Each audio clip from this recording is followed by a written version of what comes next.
हाँ हाँ, बिल्कुल बिल्कुल, कोई बात नहीं, वैसे ही मिल जाएगी रिकॉर्डिंग बेटा, चिंता नहीं करें, उसका सिस्टम हमने देख लिया है। देखो, तो आज के क्वेश्चन में हमें इक्वेटोरियल पोजीशन या फिर ब्रॉड साइड पोजीशन को समझना है कि ब्रॉड साइड पोजीशन में हम इंटेंसिटी ऑफ इलेक्ट्रिक फील्ड कैसे फाइंड आउट करते हैं, या फिर इक्वेटोरियल पोजीशन में हम इंटेंसिटी ऑफ इलेक्ट्रिक फील्ड को कैसे फाइंड आउट करते हैं।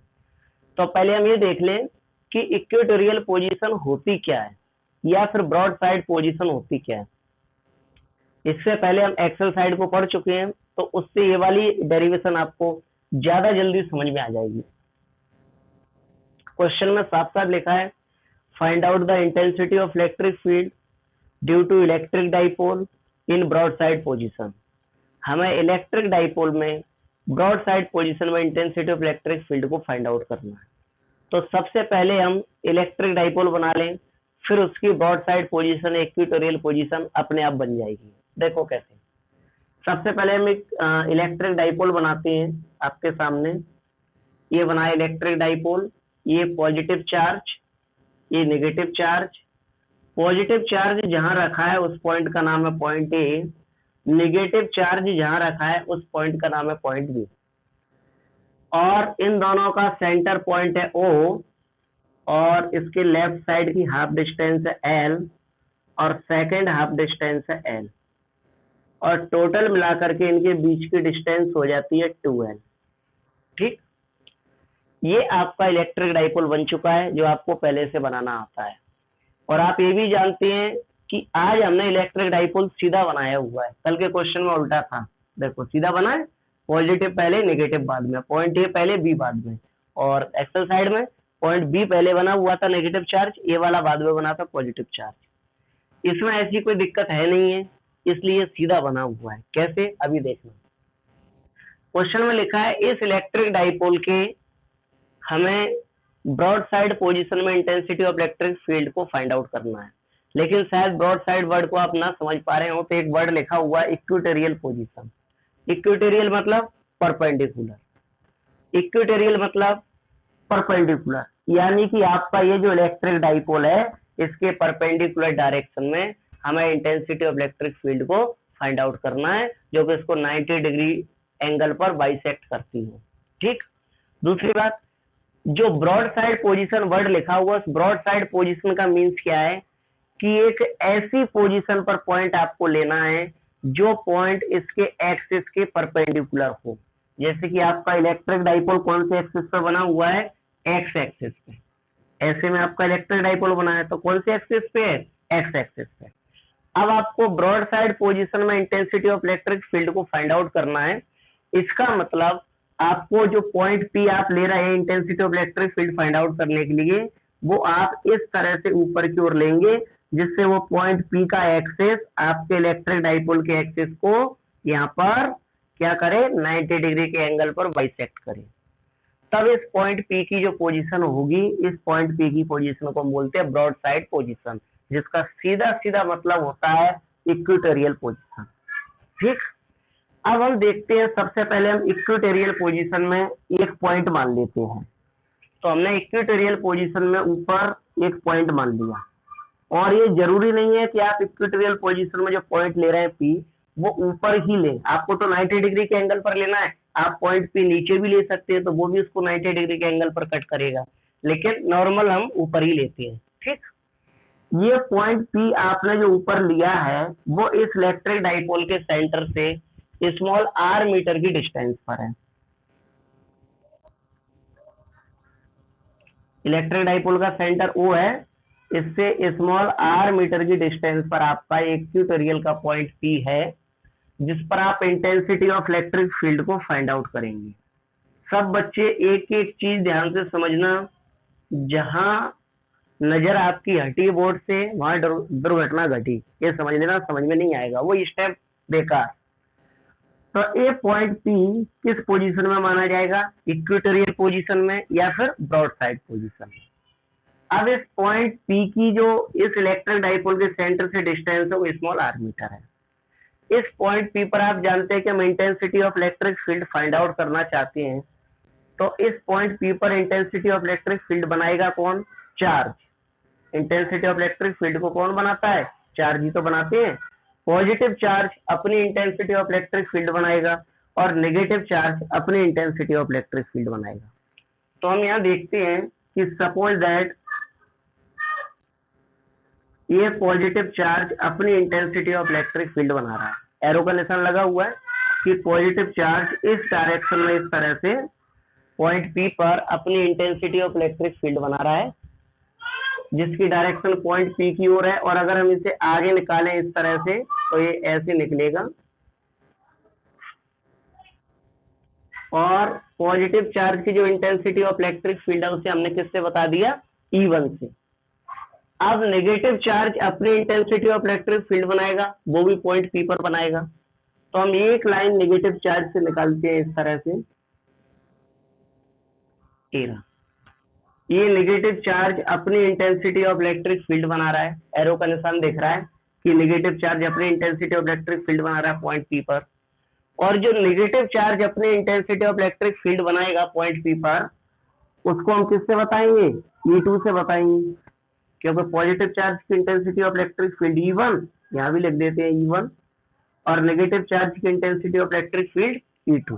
ठीक, लेकिन नेगेटिव चार्ज की जो लाइन आपकी जा रही है यहाँ से, नेगेटिव चार्ज से इंटेंसिटी ऑफ इलेक्ट्रिक फील्ड की लाइन, वो ओनली पॉइंट P तक ही जाएगी।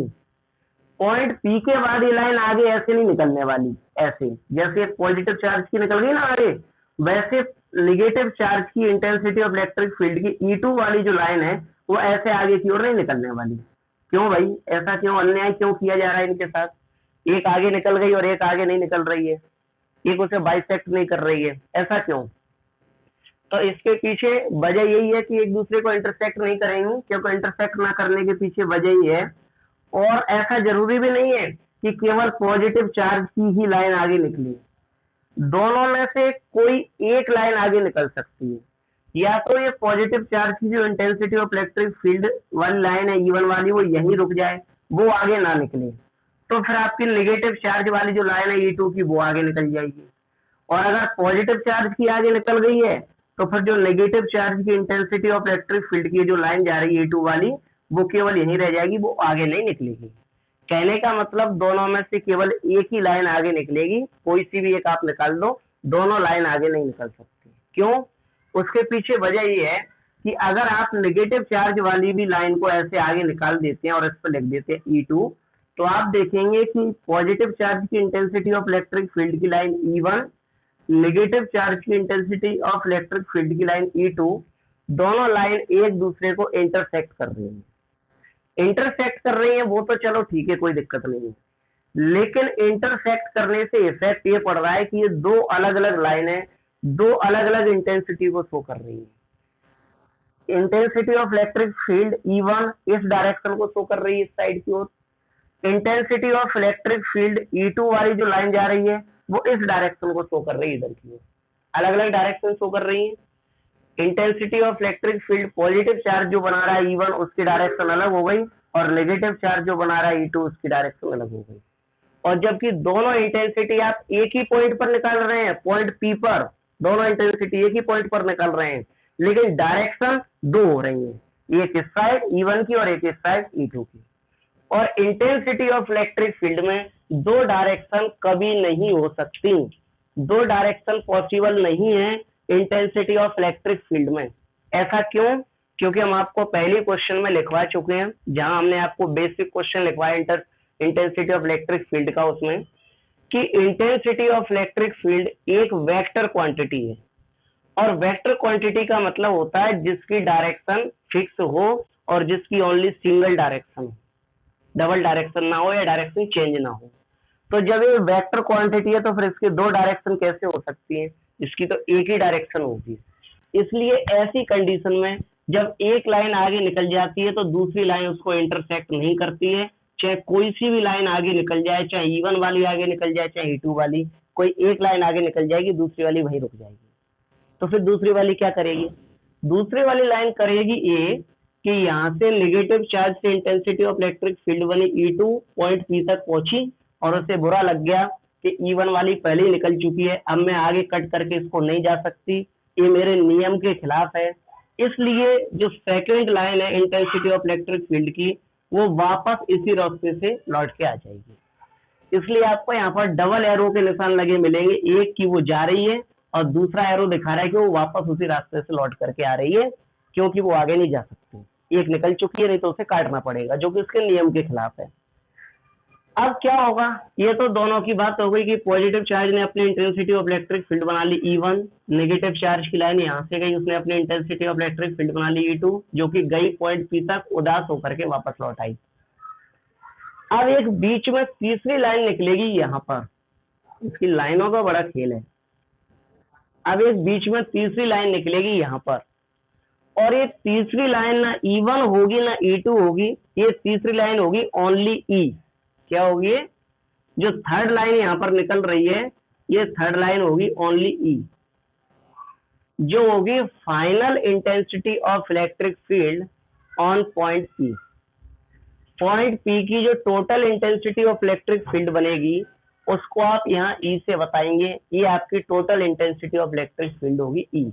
जो कहाँ से आ रही होगी वो आप समझने के लिए कह सकते हैं कि ये जो इलेक्ट्रिक डाइपोल का सेंटर O है, यहाँ से ये जो सीधी लाइन गई है, ये सीधी लाइन यहाँ आ रही है, जो ना E1 है ना E2 है, वो final intensity of electric field है पॉइंट P की, जो कि E है।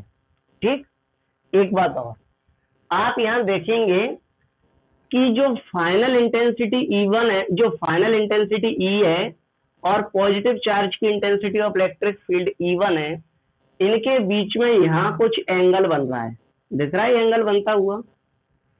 इस एंगल को अपन मान लेते हैं थीटा, जो कि आपको आगे डेरिवेशन में काम में आने वाला है।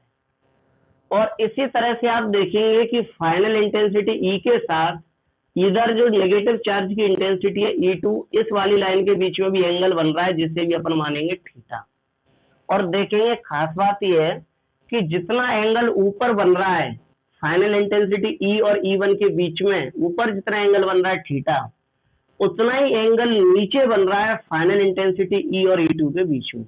ऊपर और नीचे के दोनों एंगल इक्वल है, या आप कह सकते हैं कि पॉजिटिव चार्ज की intensity of electric field E1 जो फाइनल इंटेंसिटी E के साथ एंगल बना रही है थीटा, वही नेगेटिव चार्ज की intensity of electric field E2 final intensity E के साथ एंगल बना रही है थीटा, दोनों सेम एंगल बना रही है। अच्छे बच्चे जो मैथमेटिक्स बहुत डिटेल में जानते हैं, वो इस कॉन्सेप्ट को यहाँ से भी समझ सकते हैं कि ये एंगल बन रहा है यहाँ पर, पॉजिटिव चार्ज की लाइन और इलेक्ट्रिक डाइपोल की लाइन थीटा, यही एंगल आपको यहाँ दिखाई देता है। और ये जो एंगल बन रहा है यहाँ पर नेगेटिव चार्ज और इलेक्ट्रिक डाइपोल के बीच का एंगल थीटा, यही एंगल आपको यहाँ दिखाई देता है E2 और E के बीच में। लेकिन जो बच्चे इतना मैथमेटिक्स का जिनका कॉन्सेप्ट क्लियर नहीं है, वो अपना दिमाग इसमें ना लगाए, गर्मी पड़ रही है, फालतू में खराब हो जाएगा। आप लोग इस चीज को भले यहाँ पे, इसकी कोई जरूरत नहीं है, वो तो बेसिक हमने बताया कि जो बच्चे बहुत होशियार हैं वो इस चीज को समझ सकते हैं, बाद बाकी कोई दिक्कत वाली बात नहीं। अब आपका डायग्राम बन के पूरी तरह से रेडी हो गया है।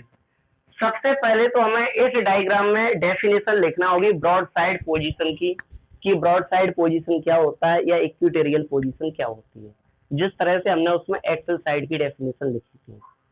तो क्या इसकी डेफिनेशन बनेगी कि एक ऐसा पॉइंट, यानी कि पॉइंट P, जिस पर हम intensity of electric field find out करना चाहते हैं, वो पॉइंट P इलेक्ट्रिक डाइपोल के परपेंडिकुलरली अपवर्ड डायरेक्शन में फिक्स होता है, तब इस पॉइंट की पोजीशन को हम बोलते हैं क्या, ब्रॉड साइड पोजीशन या फिर इक्विटोरियल पोजीशन।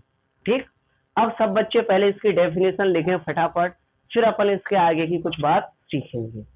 सब लोग लिखना, हेडिंग बनाना सब बच्चे पहले आंसर में, broad side on position, answer, और आंसर में सब बच्चे हेडिंग बनाएं ब्रॉड साइड ऑन पोजीशन, या फिर आप हेडिंग ये भी बना सकते हैं इक्विटोरियल पोजीशन, दोनों एक ही नाम है,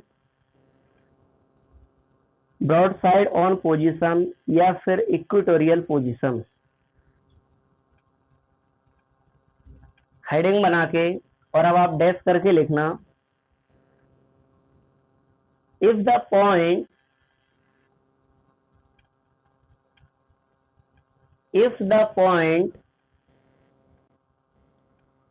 of observation if the point of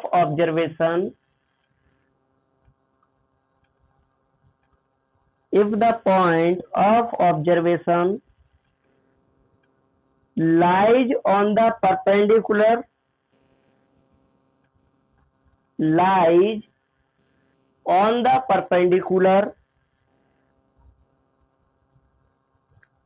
bisector of the axle line lies on the perpendicular bisector of the axle line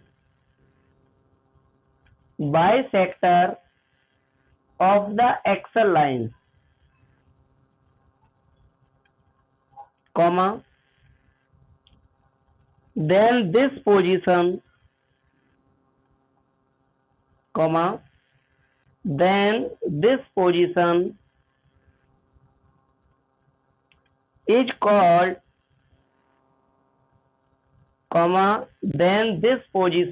is called equatorial position or broadside position. Then this position is called equatorial position और broadside position. ये आपकी definition हो गई जो कि हमने पूरे diagram से बनाई है। और डायग्राम को कहां से बनाया है? क्वेश्चन के अकॉर्डिंग। अगर आपको सीखने की सबसे बड़ी कोई चीज है इस क्वेश्चन में तो आपको डायग्राम बनाना आना चाहिए क्वेश्चन के अकॉर्डिंग। डायग्राम बनाना आ गया, सबसे बड़ी समस्या सॉल्व हो गई। फिर डेफिनेशन तो आप लोग बना ही लेंगे और डेरिवेशन तो सिंपल मैथमेटिक्स है जिसे आप कर लेंगे, है ना। एक बार और बता देते हैं फिर भी डायग्राम के बारे में। वैसे आपको वीडियो तो मिलेगी, वहां से आप रिवीजन कर पाएंगे, लेकिन फिर भी देख लो। डायग्राम में हमें बताया गया है, क्वेश्चन में साफ साफ लिखा है कि किसी इलेक्ट्रिक डाइपोल के ब्रॉड साइड पोजिशन में इंटेंसिटी ऑफ इलेक्ट्रिक फील्ड को फाइंड आउट करना है। तो हमने इलेक्ट्रिक डाइपोल बना लिया जो कि पॉजिटिव और नेगेटिव चार्ज से कंसिस्ट है और इस इलेक्ट्रिक डाइपोल का नाम है AB। इसकी लेंथ है 12। अब इस इलेक्ट्रिक डाइपोल से आपको पता है कि हमें इक्वेटोरियल पोजीशन में एक पॉइंट मानना है, तो हमने ऊपर की साइड एक पॉइंट P मान लिया। इस पॉइंट P की पोजीशन इक्वेटोरियल पोजीशन कहलाएगी जो कि इसके एक्सिस के परपेंडिकुलर है। इक्वेटोरियल का मतलब ही होता है इसके एक्सिस के परपेंडिकुलर, ठीक। अब इस पॉइंट P की जो डिस्टेंस है इस इलेक्ट्रिक डाइपोल के सेंटर से वो स्मॉल r मीटर है।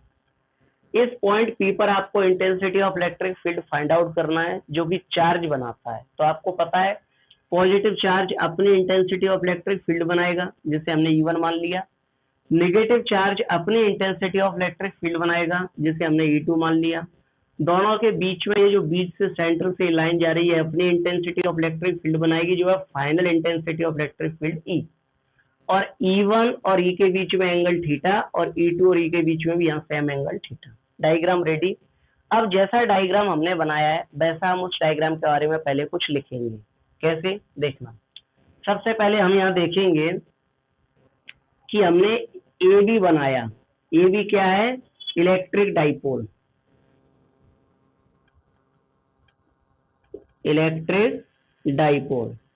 ये कैसे बनाया? ये कंसिस्ट है पॉजिटिव एंड नेगेटिव चार्ज से। बन गया आपका इलेक्ट्रिक डाइपोल AB जो कि पॉजिटिव और नेगेटिव चार्ज से कंसिस्ट है। फिर हमने लिखा 2L।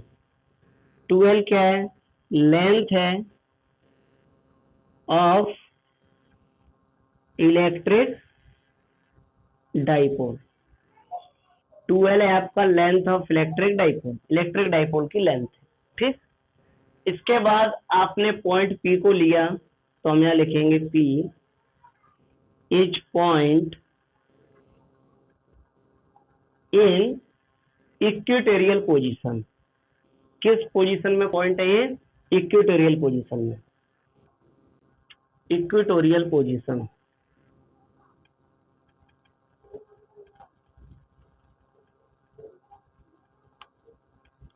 ठीक है। इसके बाद हमने लिया आर जो कि डिस्टेंस है, कहां से, distance of point P from centre of electric dipole O, है ना। एक सेकंड रुकना बेटा। हाँ, तो अब आप देखेंगे आर है आपकी distance of point P from centre of electric dipole O, ठीक है। जो इलेक्ट्रिक डाइपोल का सेंटर है वो, उससे उसकी डिस्टेंस है स्मॉल आर मीटर। अब ये लिखने के बाद हम क्या करेंगे, इस डेरिवेशन को सॉल्व करेंगे। पिछले क्वेश्चन में तो हमें पता था कि हम पॉइंट पी पर इंटेंसिटी ऑफ इलेक्ट्रिक फील्ड निकाल रहे हैं पॉजिटिव चार्ज से और नेगेटिव चार्ज से। तो हमने पॉजिटिव चार्ज से पॉइंट पी तक की डिस्टेंस पहले ही निकाल ली थी और नेगेटिव चार्ज से पॉइंट पी तक की डिस्टेंस पहले ही निकाल ली थी। क्योंकि जो एक्सल साइड पोजीशन पढ़ा था उसमें सीधी सीधी लाइनें थी, हाल प्लस माइनस कैलकुलेट करके निकाल लिया था। आज के क्वेश्चन में हम पॉजिटिव चार्ज से पॉइंट पी तक की डिस्टेंस को सीधा सीधा कैलकुलेट करके नहीं निकाल सकते। ये एक ट्रायंगल बनता हुआ नजर आ रहा है, तो ट्रायंगल के फॉर्मूले से निकालेंगे, जो कि एक टफ काम हो जाएगा, एक थोड़ा सा मुश्किल काम हो जाएगा। तो अब आप देखेंगे फिर हम इनको कैसे निकालेंगे।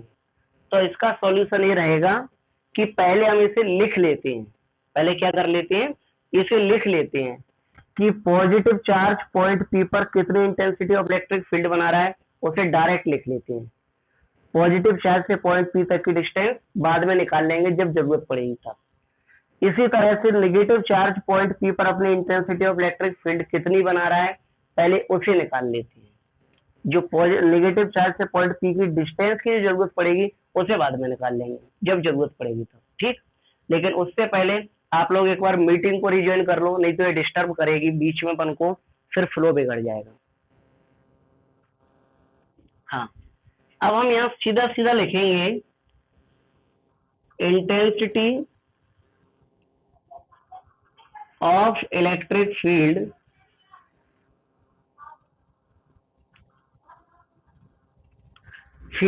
एट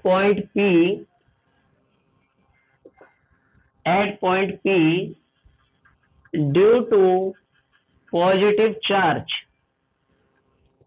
मतलब कि पॉइंट P पर पॉजिटिव चार्ज कितनी intensity of electric field generate कर रहा है, कितनी बना रहा है, उसे हम लोग देखेंगे, ठीक। क्या करेंगे, सबसे पहले फॉर्मूला लगाएंगे, E is equal to 1/4πε0 Q upon R square, यही होता है फॉर्मूला। अब आप लोगों को मालूम है कि इस फॉर्मूले में हमें क्या करना है, वैल्यू पुट करना है। और आप ये भी जानते हैं कि यहाँ दो दो इंटेंसिटी ऑफ इलेक्ट्रिक फील्ड बनने वाली है। पॉजिटिव चार्ज अपनी इंटेंसिटी ऑफ इलेक्ट्रिक फील्ड बनाएगा, नेगेटिव चार्ज अपनी इंटेंसिटी ऑफ इलेक्ट्रिक फील्ड बनाएगा। तो पहले हम पॉजिटिव चार्ज की इंटेंसिटी ऑफ इलेक्ट्रिक फील्ड देख लेते हैं, वो कितनी बना रहा है, वो हमने यहाँ लिखी हुई है। इसको हम क्या मानेंगे, E1। और जब नेगेटिव चार्ज बनाएगा इंटेंसिटी ऑफ इलेक्ट्रिक फील्ड, उसे हम मान लेंगे E2, ठीक। तो क्या हो जाएगा बेटा, 1/4πε0, वैल्यू पुट करें, Q की जगह कौन सा चार्ज आएगा, positive charge plus Q। R का मीन्स होता है डिस्टेंस, तो डिस्टेंस आएगी पॉजिटिव चार्ज से लेकर के पॉइंट P तक की, क्योंकि हम पॉजिटिव चार्ज की वजह से पॉइंट P पर बनने वाली इंटेंसिटी ऑफ इलेक्ट्रिक फील्ड को फाइंड आउट कर रहे हैं। तो पॉजिटिव चार्ज कहां पर रखा है, पॉइंट ए पर रखा है, यानी ए से लेकर के पी तक की डिस्टेंस आने वाली है। तो क्या लिखेंगे हम यहाँ पर, आर की जगह AP, और स्क्वायर लगा है तो AP का स्क्वायर, बात खत्म। क्योंकि अभी हमने AP की वैल्यू तो निकाली नहीं है कि AP की वैल्यू कितनी है। अब हम यहाँ लिखेंगे इसी तरह से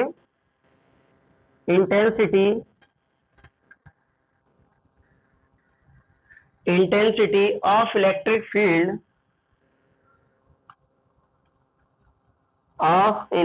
field at point P due to negative charge, intensity of electric field at point P due to negative charge कितनी होगी?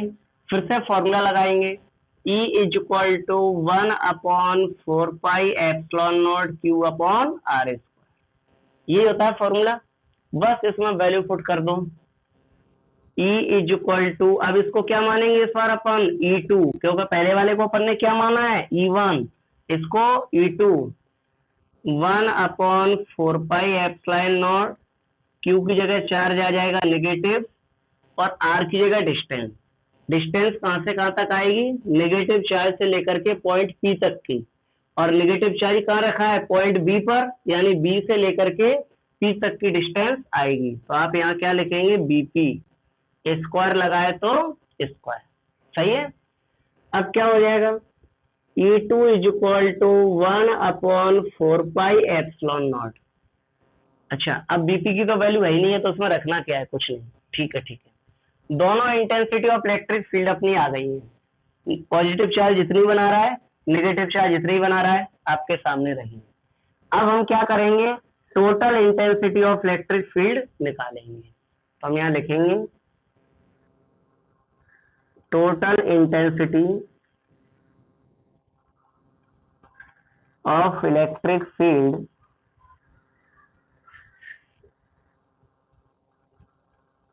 Eight point P। Point P पर total intensity of electric field कितनी होगी, उसे हम निकालने जा रहे हैं। कैसे निकालेंगे? सब बच्चे जानते हैं, E is equal to E1 plus E2, ऐसे निकालेंगे ना। पॉइंट P पर total intensity of electric field कितनी बन रही है, तो जो इंटेंसिटी बनाई है पॉजिटिव चार्ज ने अपनी और नेगेटिव चार्ज ने अपनी, यानी कि E1 और E2, उन दोनों को आप ऐड कर दो तो total intensity of electric field आ जाएगी E1 प्लस E2, पिछले क्वेश्चन की तरह। लेकिन आज का मामला कुछ अलग है, आज इतना आसान काम नहीं है जितना पिछले क्वेश्चन में था ऐड करना। आज आप देखेंगे जो टोटल इंटेंसिटी E है उसके साथ आपकी इंटेंसिटी E1 एंगल बना रही है थीटा, और इसी तरह से टोटल इंटेंसिटी E के साथ इंटेंसिटी E2 भी एंगल बना रही है थीटा। इसका मतलब आप यहाँ टोटल इंटेंसिटी E निकाल रहे हैं और उसके साथ में अगर E1 लिख रहे हैं तो उसके साथ बनने वाला एंगल आपको लिखना पड़ेगा थीटा, और इसी तरह से आप टोटल इंटेंसिटी E2 लिख रहे हैं तो उसके साथ भी एंगल लिखना पड़ेगा थीटा, क्योंकि आप देख रहे हैं E2 जो है वो E के साथ एंगल बना रही है थीटा, इसलिए एंगल आया थीटा, और यहाँ पर भी E1 एंगल बना रही है E के साथ थीटा आ गया। लेकिन आपको पता है जब ये एंगल आता है तो अकेला नहीं आता, किसी को तो लेके आएगा, या तो साइन को या फिर कॉस को, टेन को, जिसको भी लेके आए, पर किसी को लेके आएगा, अकेला तो नहीं आता। यहाँ पर ये किसको लेकर के आएगा, ये कॉन्सेप्ट ध्यान से समझना। यहाँ पर ये कॉस को लेकर के आएगा, E1 में भी cos थीटा और E2 में भी cos थीटा। अब सोचने वाली बात यह है कि ये cos को लेकर ही क्यों आया, कुछ और लेकर के क्यों नहीं आया? साइन ले आता ना, tan के साथ आ जाता, cos के साथ क्यों आया? तो आप सब बच्चे ध्यान से देखना बेटा, आपको पता होगा फॉर्मूला कौन सा वाला, पापा बीड़ी पियोगे, और जवाब मिलता है हाँ हाँ बेटा, दिख रहा है? परपेंडिकुलर बेस परपेंडिकुलर अपॉन में हाइपोटेनियस हाइपोटेनियस बेस। इस फॉर्मूले से कॉस का फॉर्मूला होता है बेस अपॉन हाइपोटेनियस, सब बच्चे जानते हैं। इस डायग्राम में यहाँ पर सामने देखना सब बच्चे बहुत अच्छी से, बारीकी वाला काम है। अगर आप देखें कि यहाँ पर ये लाइन ऐसे गई है जो E1 को दिखा रही है, नीचे वाली लाइन ऐसे गई जो E को दिखा रही है, और अगर हम एक लाइन और इमेजिन कर लें, ऐसे खींच दें एक लाइन और इमेजिन करके, तो आपको ऊपर पूरा ट्रायंगल बनता हुआ नजर आ रहा होगा, बनता हुआ नजर आ रहा है। इसको यहाँ थोड़ा जूम करके दिखा देते हैं। एक लाइन E1 की ऐसे रही ऊपर वाली, एक लाइन E की ऐसे रही नीचे वाली, दिख रही है। हमने बोला यहाँ पर हम एक लाइन ऐसे और निकाल दें परपेंडिकुलर, तो आपको एक ट्रायंगल बनता हुआ नजर आ रहा है। और जब ये जो ट्रायंगल बन रहा है तो इस ट्रायंगल में हमारे पास क्या है, एक तो इस ट्रायंगल का बेस हमारे पास है जिसे हम E बोल रहे हैं, और एक इस ट्रायंगल का हाइपोटेनियस हमारे पास है जिसे हम E1 बोल रहे हैं। इस ट्रायंगल का ये परपेंडिकुलर हमारे पास नहीं है। ये तो अभी हमने इमेजिन किया है। तो जब बेस और हाइपोटेनियस हमारे पास होते हैं तो उसमें जो एंगल बन रहा है उस एंगल के लिए क्या लेंगे, बेस और हाइपोटेनियस हमारे पास है तो हम क्या लेंगे, कॉस थीटा लेंगे कि नहीं लेंगे, बात समझ पा रहे हैं। यहाँ ये जो ट्रायंगल बन रहा है इस ट्रायंगल का बेस हमारे पास है और हाइपोटेनियस है, तो इसलिए बेस और हाइपोटेनियस होने के कारण इस एंगल थीटा के साथ में कौन आएगा, कॉस, क्योंकि कॉस के फॉर्मूले में बेस और हाइपोटेनियस आता है। ये तो E1 की बात हो गई। अब E2 की बात को समझो। E2 को आप देखें इसी तरह से नीचे, ये तो ऊपर की बात खत्म, ये फाइनल इंटेंसिटी E और ये इंटेंसिटी E2, एक लाइन ऐसे निकालो तो आप देखेंगे फिर से ट्रायंगल बनता हुआ नजर आ रहा है। हम यहाँ दिखा देते हैं निकाल के इस तरह से। ये आपके पास फाइनल इंटेंसिटी E है और ये वाली लाइन आपकी इंटेंसिटी E2 को दिखा रही है नीचे वाली लाइन, ये वाली। हम बोल रहे हैं कि एक लाइन ऐसे निकालो, ऐसे ऐसे निकालने को बोल रहे हैं, इमेजिन कर लो तो आपको फिर से ट्रायंगल बनता हुआ नजर आएगा। और इस ट्रायंगल में यहाँ एंगल बन रहा है थीटा, ये भी आपको दिख रहा है। इस ट्रायंगल में भी बेस हमारे पास है E, जो पहले भी था ऊपर वाले ट्रायंगल में, और ये वाली लाइन किसका वर्क कर रही है, साफ दिख रहा है हाइपोटेनियस का वर्क कर रही है। और ये जो सिंपल लाइन जो भी है नहीं है जिसको हमने इमेजिन किया है, ये लाइन किसको शो कर रही है, परपेंडिकुलर को। तो इस नीचे वाले ट्रायंगल में भी हमारे पास क्या है, बेस तो है, हाइपोटेनियस भी है, लेकिन ये परपेंडिकुलर नहीं है। और जहां पर बेस और हाइपोटेनियस होते हैं वहां के एंगल के साथ किसको लिया जाता है, कॉस थीटा को लिया जाता है। Concept clear. इसलिए दोनों के साथ एंगल में कॉस थीटा आया है। ये बात हर कोई आपको नहीं बता सकता, ये बहुत गहराई वाली बात थी यहाँ पर, है ना। अब इसके बाद आप इसको देखेंगे आगे, तो इसमें फिर से कंडीशन लगेगी बेटा। चलो इसको इक्वेशन फर्स्ट मान लेते हैं। इसमें कंडीशन लगेगी, आप देखें AP is equal to BP, A से P तक की लाइन, B से P तक की लाइन, दोनों साइड की लाइन एक दूसरे के इक्वल है, आपको दिख रही होंगी, इसलिए लिखा हुआ है AP is equal to BP, यानी A से P की लेंथ और B से P की लेंथ एक दूसरे के इक्वल है, ठीक है। और अगर ये length AP is equal to BP equal है तो आपको देखने को मिलेगा E1 is equal to E2। आप सोच रहे होंगे इसका इससे क्या लेना देना है, AP BP तो हमें समझ में आ गया कि लाइन इक्वल है इसलिए AP इक्वल BP है, तो फिर E1 is equal to E2 कैसे हो गया। तो आप ध्यान से देखें, E1 आपके सामने ही लिखा हुआ है और E2 आपके सामने ही लिखा हुआ है। आप दोनों इक्वेशन को ध्यान से देखें, E1 में लिखा है 1/4 pi epsilon nought plus Q upon AP का होल स्क्वायर, E2 में लिखा है 1/4 pi epsilon not minus Q upon BP का होल स्क्वायर। अगर आप केवल इतना कॉपरेट कर लें कि यहाँ पर चार्ज प्लस का है और यहाँ पर चार्ज माइनस का है, पर है तो दोनों चार्ज ही, एक प्लस का एक माइनस का, बात तो ठीक है, लेकिन है तो दोनों चार्ज ही, ये भी चार्ज है और ये भी चार्ज है, तो ये तो इक्वल हो गए। और 1/4 पाई एप्सिलॉन नॉट पहले से इक्वल था। अब डिफरेंस किस बात का था कि यहाँ पर लिखा है AP स्क्वायर और यहाँ पर लिखा है BP स्क्वायर, जो कि अपन पहले ही बता चुके हैं कि AP और BP आपके डायग्राम में इक्वल हैं पहले से।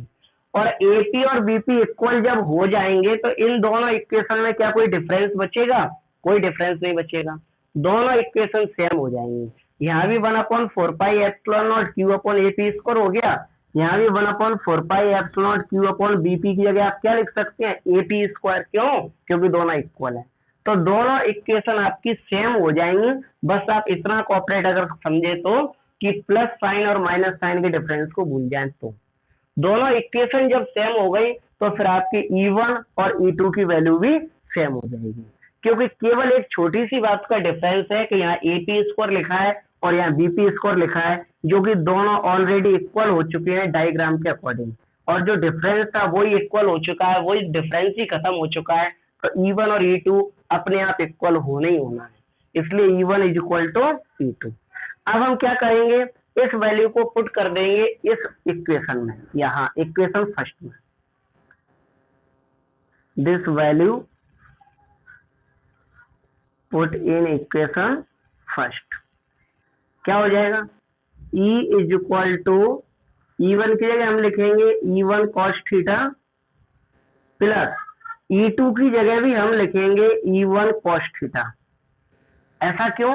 ऐसा इसलिए कि आप देख रहे हैं कि E1 और E2 इक्वल हैं, तो हम E2 की जगह E1 लिख सकते हैं जब इक्वल है तो, या फिर यहाँ E1 की जगह भी हम क्या लिख सकते हैं, E2 लिख सकते हैं। कहने का मतलब दोनों को एक जैसा बना लिया, E1 को भी और E2 को भी। इससे क्या होगा, E इज इक्वल टू, इन दोनों को ऐड कर लो, E1 E1 2E1 cos theta. बात खत्म। E1 की वैल्यू ऑलरेडी हमारे पास यहाँ निकाली हुई है, E1 की वैल्यू पुट कर दो। Putting the value of E1, value put करेंगे तो क्या हो जाएगा, E is equal to 2, E1 की वैल्यू आपके सामने है 1/4πε0 प्लस Q अपॉन AP का होल स्क्वायर। सही है E1 की वैल्यू, और cos थीटा की जगह cos थीटा। अब हमारे सामने दो टारगेट हैं कि हमने 2 की जगह 2 लिखा, E1 की जगह यहाँ से हमने E1 की पूरी वैल्यू रख दी है और cos थीटा की जगह cos थीटा लिख दिया है। अब टारगेट ये है कि हमें सबसे पहले तो AP की वैल्यू निकालना है, जिसमें हम अभी तक आलस दिखा रहे थे निकालने में। AP का मतलब पॉजिटिव चार्ज से लेकर के पॉइंट P तक की डिस्टेंस, AP यही है। और दूसरा, अब हमें cos थीटा की भी वैल्यू इसमें निकालना पड़ेगी पुट करने के लिए, उसकी भी हमें जरूरत पड़ेगी। तो इसे अभी हम इक्वेशन सेकंड बना लेते हैं और इसको यहीं स्टॉप करके पहले वैल्यू निकाल लेते हैं। कैसे? सबसे पहले हम AP की वैल्यू निकालेंगे। आप देखेंगे, हम लिखेंगे इन ट्रायंगल। अब इसमें आप देखें, यहाँ डायग्राम में अच्छे से देखना सब बच्चे, आपको इस डायग्राम में दो ट्रायंगल बनते हुए नजर आ रहे होंगे। एक ट्रायंगल इस साइड और एक ट्रायंगल इस साइड। इस साइड जो ट्रायंगल है उसका नाम लेकर के हम आपको बता रहे हैं, आप ध्यान से समझना। इस साइड का ट्रायंगल बन रहा है AOP, देख रहा है AOP। हमारे पास दूसरे कलर का मार्कर नहीं है, नहीं हम इसको हाईलाइट भी कर देते। ये देख रहा है AO, A और A बन रहा है। ये हाफ ट्रायंगल, इधर हाफ, इधर वाले से हमें कोई लेना देना नहीं है, हमें इसी ट्रायंगल की जरूरत पड़ेगी। क्यों? क्योंकि हमें AP की वैल्यू निकालना है और AP आपका इसी ट्रायंगल के हिस्से में जा रहा है, इसलिए तो हम लिखेंगे इन ट्रायंगल AOP। और ये भी आपको पता है कि राइट ट्रायंगल है। तो सबसे पहले हम इसमें पाइथागोरस थ्योरम को अप्लाई करेंगे और फॉर्मूला लगाएंगे, हाइपोटेन्यूज का square is equal to base का स्क्वायर प्लस परपेंडिकुलर का, और वैल्यू पुट करेंगे इस ट्रायंगल में। हाइपोटेनियस कितना है इस ट्रायंगल में, हाइपोटेनियस A से लेकर के P तक, ये हाइपोटेनियस है तो AP का स्क्वायर। बेस कितना है, बेस आप देखेंगे A से लेकर के O तक कितना है L, तो L का स्क्वायर। परपेंडिकुलर कितना है, O से लेकर के P तक, तो आप लिखेंगे OP। सॉरी, बेस को हम पहले पॉइंट में लिख ले, बेस आपका A से लेकर के O तक होगा, तो आप इसे पहले AO लिख लो, AO का स्क्वायर। अब क्या हो जाएगा, AP square is equal to A से O तक की वैल्यू कितनी है L, तो आप लिखेंगे L स्क्वायर। फिर आप लिख लो O और P, O से P की वैल्यू कितनी है R, तो R का स्क्वायर। आपको AP स्क्वायर की वैल्यू की जरूरत थी, आपकी AP स्क्वायर की वैल्यू आ चुकी है। फिर भी हम इसमें एक स्टेप और एक्स्ट्रा करेंगे और अब हम AP की वैल्यू निकालेंगे। AP स्क्वायर की तो निकाल चुके हैं जिसकी जरूरत है, अब हम AP की निकाल रहे हैं, एक स्टेप एक्स्ट्रा। क्यों? वो cos थीटा में काम आएगा हमें। देखो कैसे, AP is equal to L square plus R square लिखा है। AP का स्क्वायर इस साइड से इस साइड भेजेंगे तो क्या बन जाएगा, रूट बन जाएगा। तो हमने AP की वैल्यू भी निकाल ली है। अब हम क्या करेंगे, अब हम एक टारगेट पूरा कर चुके हैं कि AP स्क्वायर की वैल्यू हम निकाल चुके हैं। अब हमें cos थीटा की वैल्यू निकालना है। ट्रायंगल वही रहेगा, ट्रायंगल चेंज नहीं होगा। अगर आप भूलते हैं तो हम फिर से लिख देते हैं इन ट्रायंगल AOP, ट्रायंगल वही है। वैल्यू किसकी निकालना है, cos थीटा की। कैसे निकालेंगे, अभी हमने सिखाया था फॉर्मूला, पापा बीड़ी पियोगे, सिखाया था। हाँ हाँ बेटा सिखाया था। क्या फॉर्मूला है, base upon hypotenuse, base upon hypotenuse. यह cos थीटा का फॉर्मूला होता है। इस फॉर्मूले से हम cos थीटा की वैल्यू फाइंड आउट करेंगे। कैसे, ध्यान से देखना।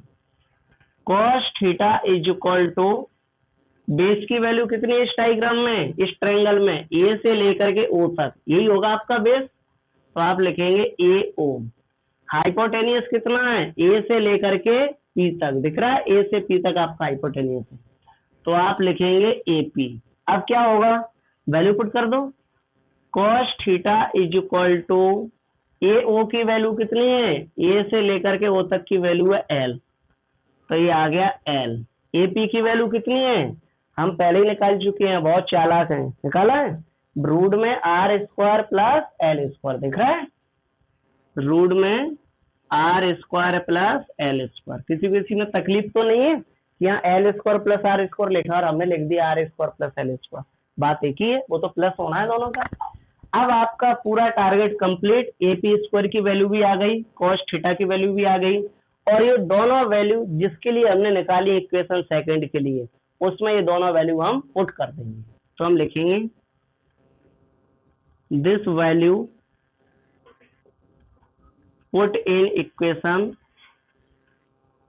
सेकंड, कहाँ है, ये रही, E इज इक्वल टू 2 की जगह 2, 1/4 pi epsilon nought, plus Q की जगह प्लस क्यू, एपी की वैल्यू या एपी स्क्वायर की वैल्यू डायरेक्ट लिख दो, पूरा एपी स्क्वायर की वैल्यू है L square plus R square या R square plus L square, बात एक ही है, कैसे भी लिखो। अब ये नहीं कहना कि सर इस पे स्क्वायर लगा दो, इस पे स्क्वायर नहीं लगेगा, क्यों, क्योंकि हमने यहाँ पर जो वैल्यू रखी है एपी स्क्वायर की पूरे की वैल्यू रखी है, एपी स्क्वायर की पूरे की, एपी की रखते तो फिर एपी पे स्क्वायर लगता वैल्यू पे, वो तो एपी स्क्वायर की वैल्यू है पूरे की। cos थीटा की वैल्यू कितनी है, ये रही cos थीटा की वैल्यू, एल अपॉन रूट में आर स्क्वायर प्लस एल, सही है। अब क्या हो जाएगा बेटा, ध्यान से देखना अगला step, E is equal to 1/4 pi epsilon, पहले इनकी समस्या निपटा लें, एक तो 2, एक Q और एक L, ये तीनों अलग अलग क्या कर रहे हैं, रखे रखे, इनको मिला लो, कैसे, 2QL मिला दिया, यहाँ क्या लिखा है R square plus L square, और ये क्या लिखा है रूट में R square plus L square, ये भी आ जाएगा साथ में, लेकिन ऐसे नहीं, रूट को हटाएंगे, रूट को उसकी पावर की फॉर्म में लिख देंगे, और रूट की पावर कितनी होती है 1/2 होती है कि नहीं, चाहे तो हम इस पे R square plus L square लिख करके बता दें, चाहे वो रूट लगा करके बता दें इस पे, चाहे पावर 1/2 लिख करके बता दें, बात एक ही है ना। अब क्या होगा, ध्यान से देखना सब बच्चे, ये जो 2QL तीनों को मिक्स कर लिया और नीचे जो अलग अलग लिखे थे इनको इनटू में लिख दिया साथ में, ये 2QL तो बन जाएगा आपका फॉर्मूला, किसका फॉर्मूला होता है सब बच्चे जानते हैं, 2 दिन से सीख रहे हैं, इलेक्ट्रिक डाइपोल मोमेंट का, इलेक्ट्रिक डाइपोल मोमेंट का फॉर्मूला होता है P is equal to 2QL, actual side position में भी यूज हुआ था, तो 2QL की जगह तो आ जाएगा P, ये तो कंफर्म हो गया, E is equal to 1/4 pi epsilon naught, 2QL की जगह आ गया P अपॉन, ये जो R square plus L square लिखा है इस ब्रैकेट पे पावर कुछ नहीं है तो 1 तो मान ही सकते हैं, और इस वाले ब्रैकेट पे पावर कितनी है 1/2, और दोनों का बेस समान है, आप देखें तो यहाँ भी लिखा है R square plus L square, यहाँ भी लिखा है R square plus L square, और जब बेस सेम होता है तो पावर ऐड हो जाती है क्योंकि मल्टीप्लाई में है दोनों, तो 1 और 1/2 को आप ऐड कर लेंगे तो कितना हो जाएगा 3/2 हो जाएगा कि नहीं, तो आप यहाँ लिखेंगे R square plus L square power 3/2। अब कंडीशन वही वाली जो अपन ने पहले लगाई थी, क्या, R is greater than compare to L, दिख रहा है, यहां से लेकर के यहां तक वैल्यू है R की, और L की वैल्यू बहुत कम है, दिख रहा है, R की वैल्यू यहां से यहां तक है बहुत ज्यादा और L की वैल्यू बहुत कम है। एग्जाम्पल के तौर पे R की वैल्यू सपोज दैट 1000 है और L की वैल्यू उसके सामने 0.1 है, ठीक। अब L की वैल्यू तो ठीक है, एल से हमें इतनी कोई दिक्कत नहीं है कि 0.1 कुछ वैल्यू होती है, थोड़ी बहुत तो होती है, लेकिन एल स्क्वायर की वैल्यू से दिक्कत है। एल स्क्वायर की वैल्यू कितनी बन जाएगी, तो आप 0.1 का स्क्वायर करके देखें तो वैल्यू बनेगी 0.01। यानी कि आप देख रहे हैं कि एल स्क्वायर की वैल्यू बहुत कम है, 0.01 कंपेयर टू आर के। आर के सामने एल स्क्वायर की वैल्यू लगभग 0 के इक्वल है, नियरली इक्वल टू 0। इसलिए हम क्या करेंगे कि एल स्क्वायर को निग्लेक्ट करेंगे, एल को निग्लेक्ट नहीं करेंगे, क्योंकि एल की वैल्यू तो ठीक ठाक है फिर भी।